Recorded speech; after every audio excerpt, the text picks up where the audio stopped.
Well, colleges and universities all over the Commonwealth are seeing students come down with COVID-19. James Madison University has actually seen the largest number of students with COVID-19 since August 17th.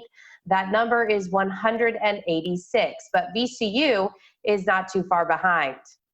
When Gabriel Thomas returned to VCU 2 weeks ago to continue pursuing her mass communications degree, she had high hopes. When I got here, I thought everybody was going to be as serious as I was.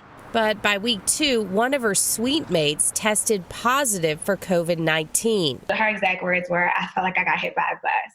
Thomas moved out and contacted her professor, who teaches the one in-person class she's taking this semester. I immediately told my professor, and she was like, "Just stay home." Thankfully, Thomas has not gotten sick herself.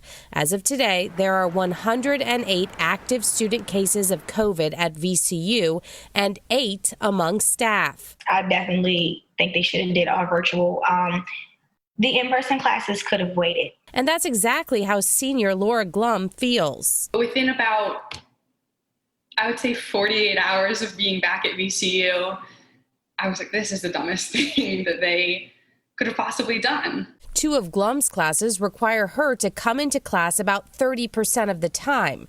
She says there's about 30 students in those classes. It's nice during class, but then at the beginning of class and end of class, we're still all walking through the same 2 doors. She also wonders why the university sent her an email stating that students hosting parties with 10 or more people or attending them are subject to disciplinary action. But then I'm in class with more than 10 people. And so I think it doesn't really make sense to have us in class. It's just, I think it would be a lot more beneficial if things were online.